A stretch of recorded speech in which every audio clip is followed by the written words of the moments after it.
नमस्कार साथियों, extra classes में एक बार आपका फिर से स्वागत है। साथियों, आज मैं आपके सामने एक छोटी सी स्लाइड लेकर फिर से हाजिर हूं। आपको जैसा कि दिखाई दे रहा होगा कि जो आज का हमारा टॉपिक रहने वाला है वो टॉपिक हम लोग जो लास्ट में छोड़ करके आगे बढ़ने के लिए रुके थे वो था हमारा लास्ट में हमने छोड़ा था सेंटेंस के प्रकार। इन सेंटेंस के प्रकार के बारे में हमने बातचीत की थी पिछली क्लास में। तो सेंटेंस के प्रकार की बात कर ली थी। सेंटेंस तक हम लोग अल्फाबेट से शुरू करके आए थे, लेकिन सेंटेंस के प्रकार के बाद में जो नंबर आता है वो नंबर आता है आपके स्ट्रक्चर ऑफ सेंटेंस को पढ़ने का। किसको पढ़ने का? स्ट्रक्चर ऑफ सेंटेंस को पढ़ने का आपको नंबर आता है। हम लोग दोस्तों एकदम स्टेप बाय स्टेप चल रहे हैं। हमारी जो स्लाइड्स हैं एकदम प्रॉपर तरीके से स्टेप बाय स्टेप चल रही है। हाँ, हो सकता है कि हम थोड़ा स्लो पढ़ रहे हों, लेकिन अच्छा पढ़ने की कोशिश हम बिल्कुल कर रहे हैं। आपको दिख रहा होगा स्ट्रक्चर ऑफ सेंटेंस है। तो स्ट्रक्चर ऑफ सेंटेंस का अगर हिंदी की बात करें मीनिंग में तो होता है वाक्य का ढांचा। वाक्य का ढांचा मतलब वाक्य किन किन चीजों से मिलके बनाया जा रहा है। तो आपके सामने दोनों ही तरह से मैंने एक्सप्लेन करने की कोशिश की है एक स्लाइड के माध्यम से। आप देखिए दोस्तों, सबसे पहले मैंने आपको समझाने की कोशिश की है कि इंग्लिश का जो वाक्य है वो इंग्लिश का वाक्य तो आपके सामने मैंने बता ही रखा है कि कैसे बनेगा, लेकिन कहीं ना कहीं हिंदी का भी स्ट्रक्चर में आपको समझाने की कोशिश करता हूं। आप देखिए, इन हिंदी लिखा हुआ है, इसका मतलब जो स्ट्रक्चर है वो पहले हिंदी का भी हम देख रहे हैं। तो देखिए, हिंदी का जो एक साधारण वाक्य होता है दोस्तों, उस वाक्य का एक जो ढांचा होता है उस ढांचे में सबसे पहले आता है कर्ता। क्या आएगा दोस्तों? सबसे पहले आता है कर्ता। कर्ता को ही हम लोग इंग्लिश में क्या बोलते हैं? सब्जेक्ट बोलते हैं। क्या बोलते हैं? सब्जेक्ट बोलते हैं। कर्ता के बाद में यहां पर पहले क्या आ जाता है? कर्म। मतलब क्रिया से पहले ही क्या जाता है? कर्म। और कर्म के पश्चात क्या आती है? आपकी क्रिया। यानी कि मैं कह सकता हूं कि हिंदी में तो सबसे पहले आ रहा है कर्ता और उसके पश्चात आ रहा है कर्म, और फिर उसके बाद क्या आ रही है दोस्तों? क्रिया। ठीक है, ये तो किसका हो गया? हिंदी के वाक्य का स्ट्रक्चर हो गया, हिंदी के वाक्य का ढांचा हो गया। लेकिन अगर इंग्लिश की देखें, बात करें, तो आपको साफ साफ दिखाई दे रहा होगा कि सबसे पहले तो आएगा सब्जेक्ट, जो कि कर्ता ही होता है।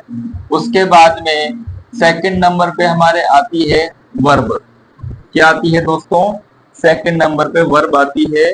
और थर्ड नंबर पे क्या आता है? ऑब्जेक्ट। यानी कि हिंदी के स्ट्रक्चर में और इंग्लिश के स्ट्रक्चर में जो डिफरेंस है वो इतना सा है कि हिंदी में तो सबसे पहले क्या आता है? कर्ता आता है। और इंग्लिश में सबसे पहले सेम ही होता है, इसमें भी सबसे पहले सब्जेक्ट आता है। हिंदी में क्रिया नहीं आती है, पहले कर्म आता है, लेकिन इंग्लिश में तो पहले वर्ब मतलब क्रिया ही आती है। उसके पश्चात क्या आता है? आपके इसमें ऑब्जेक्ट आता है इंग्लिश में। हिंदी में ऑब्जेक्ट पहले ही आ जाता है और क्रिया बाद में आती है। कहने का मतलब कर्ता, कर्म, क्रिया, और इंग्लिश में कर्ता, क्रिया और कर्म। यही स्ट्रक्चर में दोनों में अंतर पाया जाता है। तो मैंने आपको सामने बिल्कुल दिखा रखा है, देखिए आप आराम से। हिंदी में तो कर्ता, कर्म, क्रिया। उदाहरण के लिए देख सकते हो आप, राम कर्ता हो गया, खाना। अब यहाँ पे ये जो खाना है, ये खाना जो थाली में पड़ा हुआ जो पदार्थ होता है जिसको हम खाते हैं, वो क्या है, खाना कर्म के अंदर आ जाता है। और खाता है, ये दोनों ही क्या है, इसमें क्रिया हो जाती है। खाने का मतलब एक खाना तो जो थाली में पड़ा हुआ भोजन है उसको बोलते हैं, और उस थाली में पड़े हुए भोजन को हम लोग शारीरिक क्रिया के माध्यम से खाते हैं, उसको अलग से क्रिया के रूप में बोला जाता है। ये तो राम कर्ता हो गया, खाना यहाँ पे कर्म हो गया, और खाता है क्या हो गया दोस्तों, क्रिया। अब इंग्लिश का स्ट्रक्चर समझने की कोशिश करते हैं दोस्तों। इंग्लिश में देखिएगा, मैंने आपके सामने चारों ही तरह के स्ट्रक्चर को रखने की कोशिश की अच्छे से। सबसे पहले इंग्लिश में आता है सब्जेक्ट, उसके पश्चात आती है आपके वर्ब, और उसके पश्चात आती है आपके कर्म, ऑब्जेक्ट। क्या आता है, ऑब्जेक्ट आता है। Subject, verb, object. अब मैं आपको बता सकता हूं कि जो वर्ब है वो वर्ब दो प्रकार की होती है।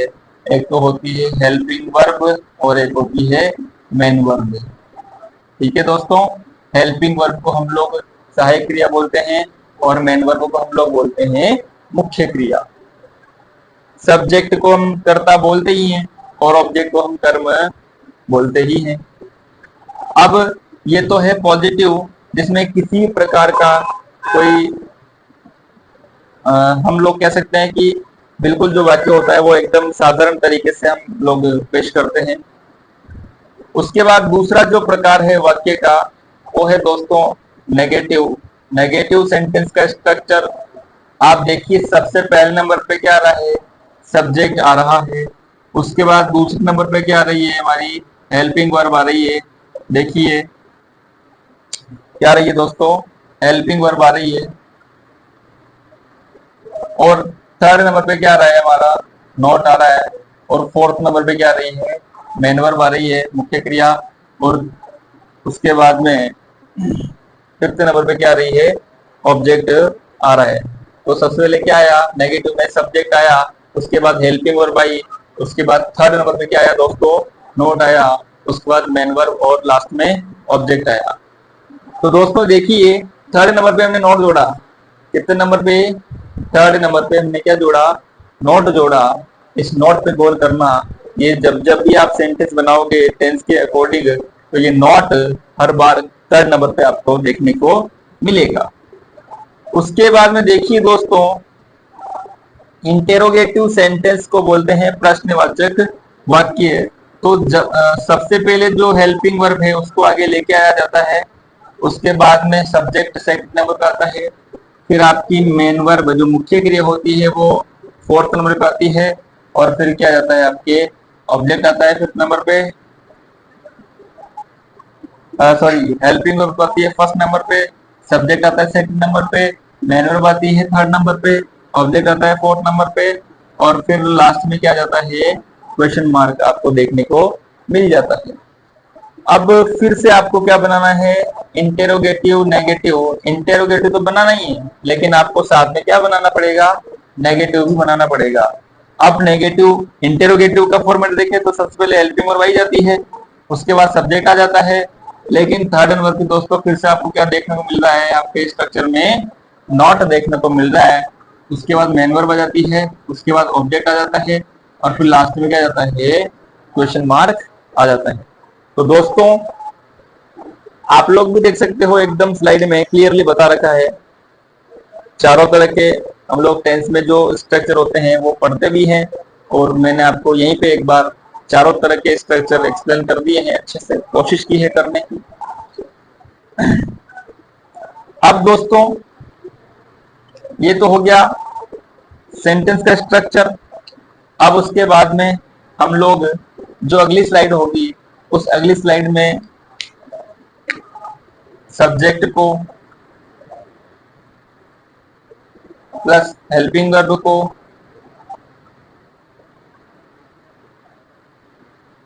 प्लस मेन वर्ब को प्लस ऑब्जेक्ट को, इन सभी को स्टेप बाय स्टेप पढ़ने की कोशिश करेंगे। हम सबसे पहले सब्जेक्ट को पढ़ने वाले हैं दोस्तों, उसके बाद हम लोग हेल्पिंग वर्ब की बात करेंगे कि ये क्या होती है, उसके बाद मेन वर्ब्स के बारे में बताया जाएगा आपको, और लास्ट में आपको ऑब्जेक्ट के बारे में बताया जाएगा। और फिर उसके बाद हम लोग हमारा टेंस का टॉपिक बिल्कुल अच्छे तरीके से नए सिरे से स्टार्ट करने वाले हैं दोस्तों।